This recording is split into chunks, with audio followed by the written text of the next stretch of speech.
That doesn't look like a cheerleader. Huh.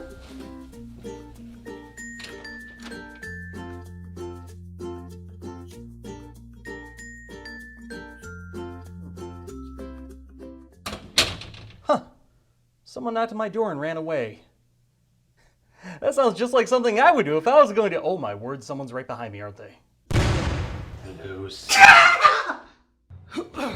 Look, you know who I am and why I'm here. I'm getting free money from the government? No, you promised to review a movie with me like a year ago. Yeah, but I don't review movies.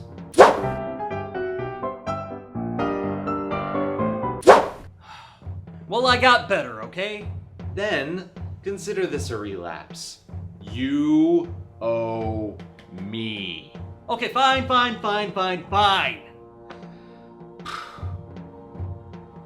So what do you want to watch? Star Wars? Too good. Birdemic? Nah, been there, done that. Sailor Moon? Okay, look, are you just trying to piss me off now? Fine. Then you leave me no other choice.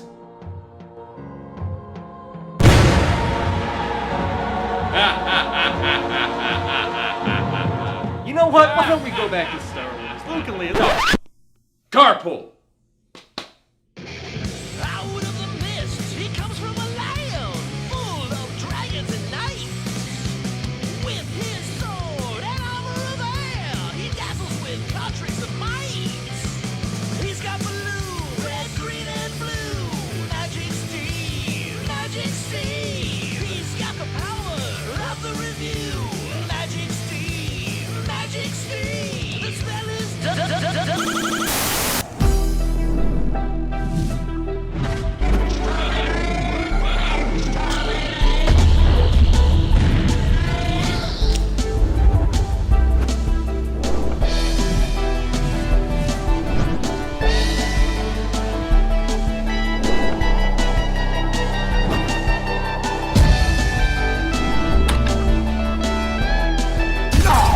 Playing with power!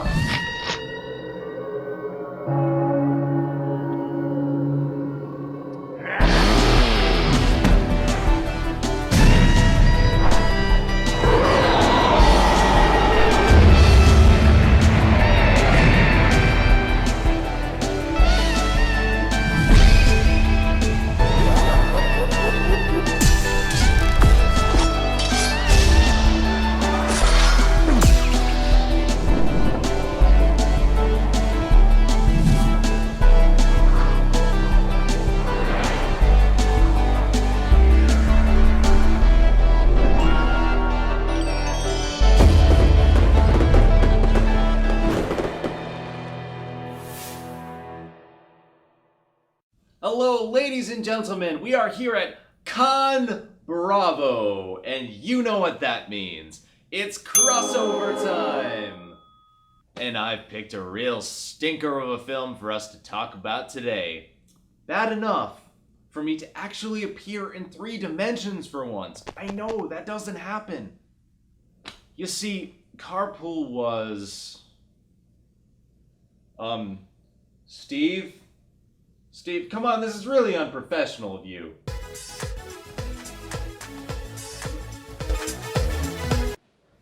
Hello? Yeah, I'm not there anymore. How'd you escape?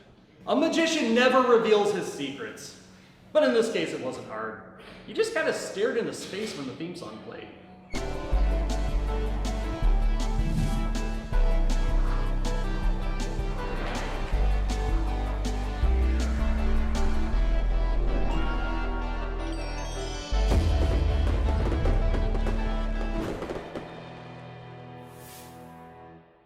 Yeah, not really that hard.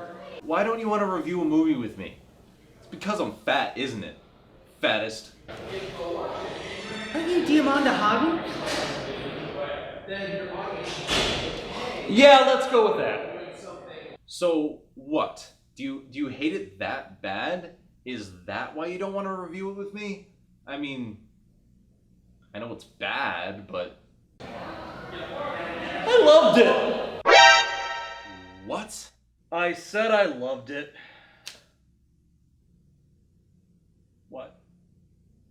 What? Carpool was a 1996 film starring David Paymer and Tom Arnold. It was a critically panned film that many people criticized for the poor plot and even worse acting. Arnold was even nominated for a Razzie that year in part due to his bad performance in this monstrosity. It was a staple among video store rentals though, and personally I remember getting it quite a few times as a kid. Look, I can't explain why. I mean, Tom Arnold isn't funny, the kids are annoying as hell, but I remember loving this movie when I was a kid. Kids? Oh god, I'm hating this already. Come on, buddy. Let's start from the beginning.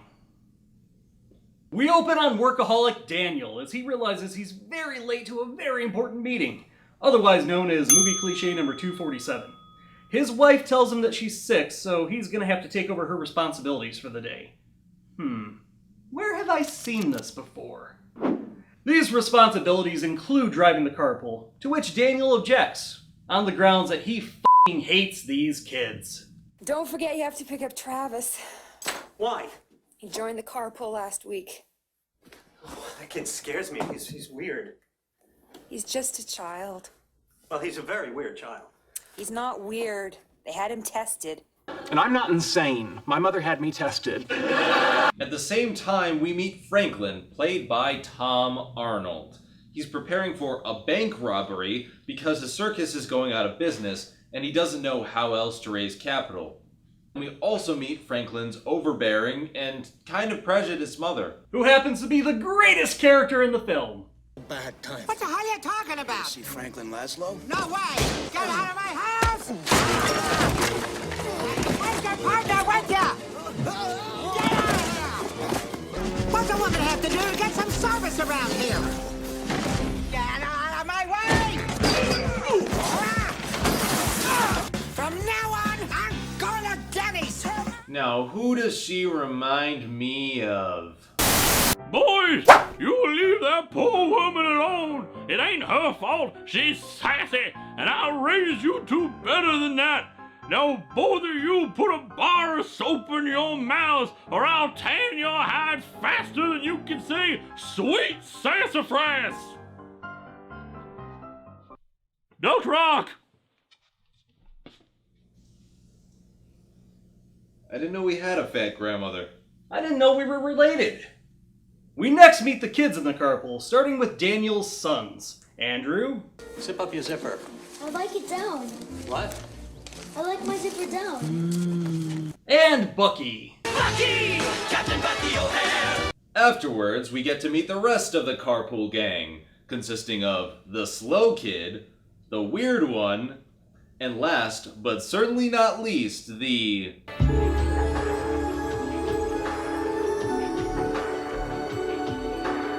Thank you, God.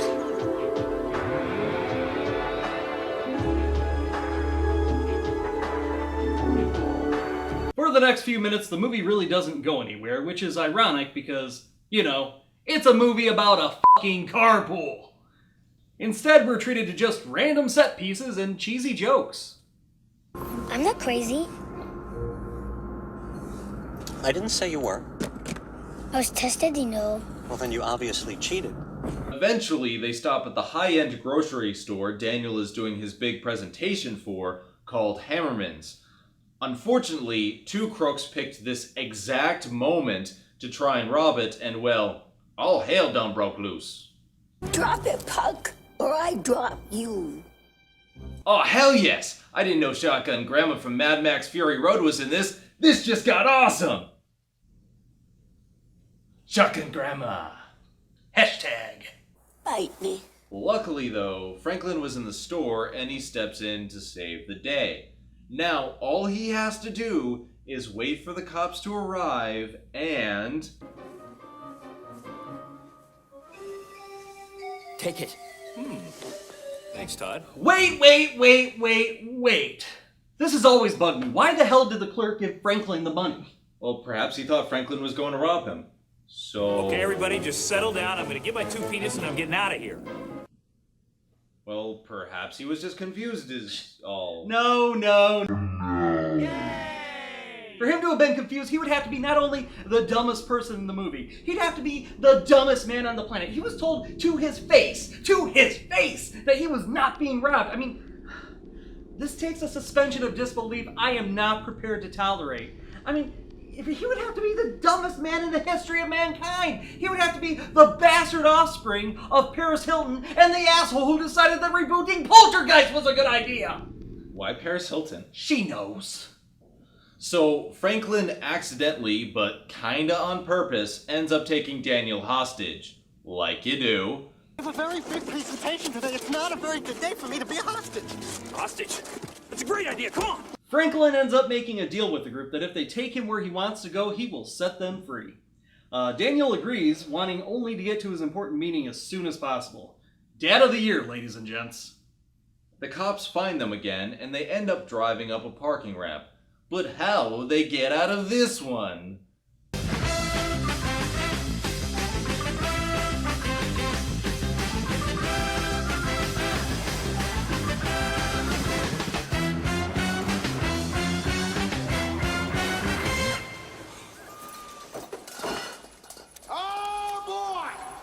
Eventually, they stop at a salon to use the bathroom because, you know, kids and stuff. No potty breaks. Why? Conga lie. Is there room for one more? No, take a number, buddy. Sorry. Franklin allows Daniel to call home, What's your number? 911.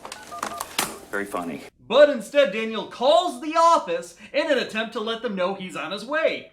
Dude, there's commitment to your job, and then there's complete dickery and child endangerment. Guess which camp you fall in. After spray painting their car with hairspray, they end up in a high-speed chase with a meter maid on a rocket-powered cart. Just go with it.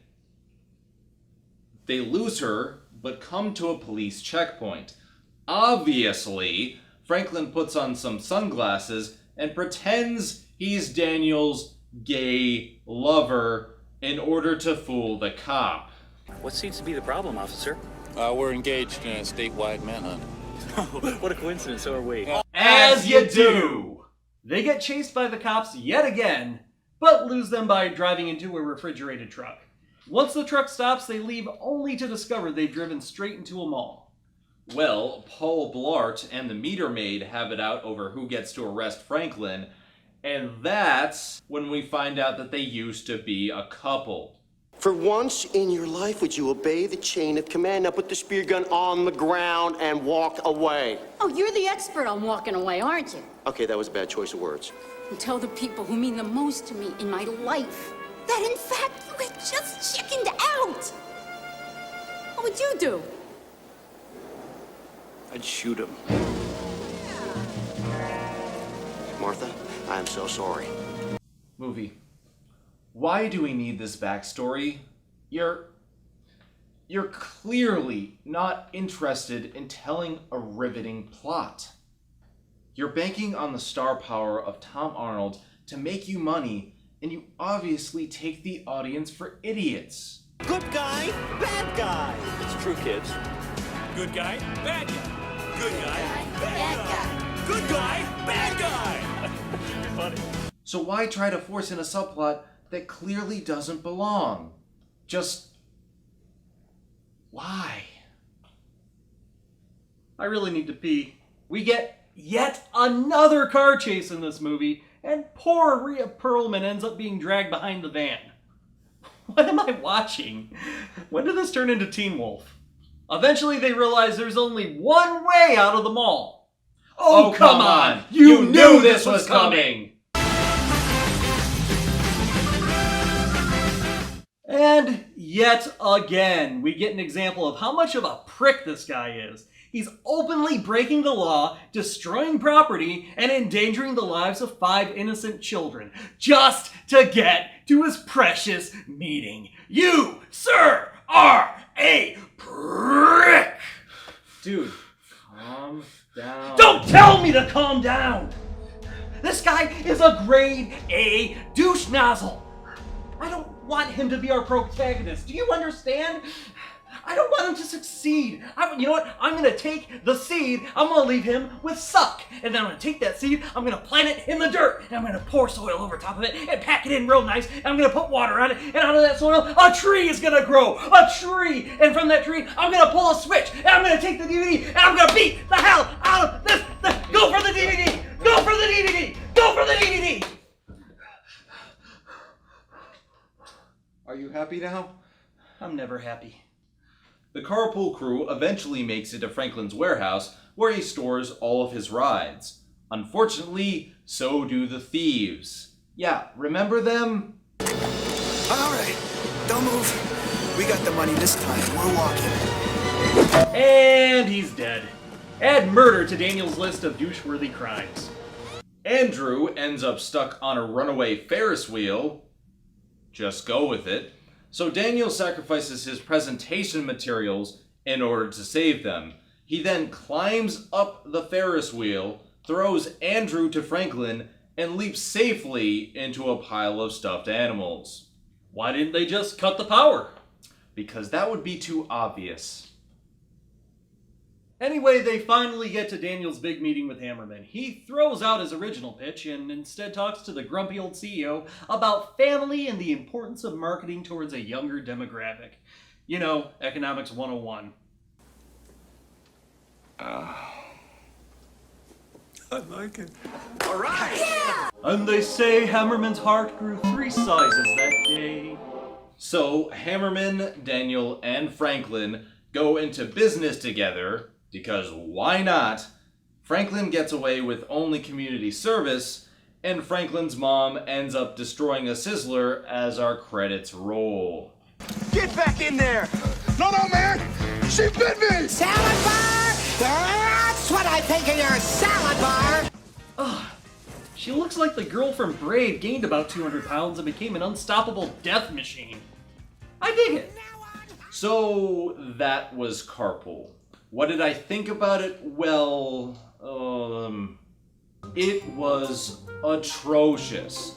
While there are indeed some good ideas here, they're buried under an avalanche of bad ideas. None of these kids are remotely likable and come off as stereotypes of stereotypes that don't remotely behave like actual human beings. There's one scene in the film where I just lost it. The kids actually lectured their father that the kidnapper, their armed kidnapper, is in the right.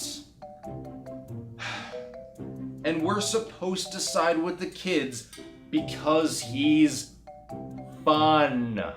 Yes, there was a good premise here at some point, but it ended up like a typical car ride with typical family members. We all just ask when it's going to end. Steve, you agree with me, right? Yeah, I still love it.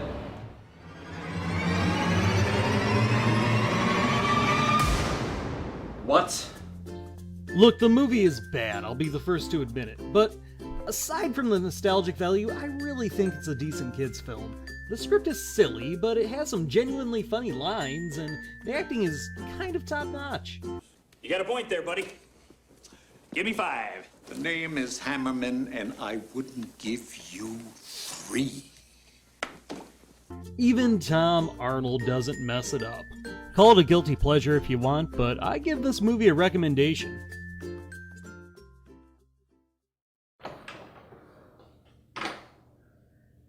Oh. Huh. A package from Zenith.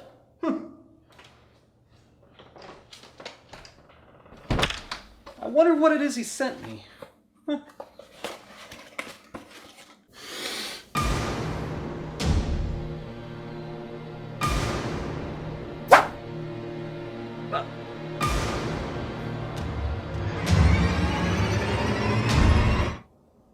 That son of a... Surprise! Timing. I am not prepared to tolerate. I was trying so hard. I don't know, you can do the King of the Hill. I don't know you. I don't know you. That's my purse. That's my purse. I don't know you. Fine. Let me explain. Lucy, you got some explaining to do. And the asshole who decided that rebooting Poltergeist was a good idea. Why Paris Hilton? She knows. Okay, that worked. We got it. I don't know if you saw it, but the whole time, like, to avoid corpsing, I was like looking around. That's fine. You're like you're overly. This is getting deep. Like. Thank you for watching the Media Meltdown. Don't forget to like, comment, and subscribe for more awesome videos. And if you like what you see, show your support on the Patreon page at patreon.com/Media Meltdown. See you all next time on the Media Meltdown. I have an army.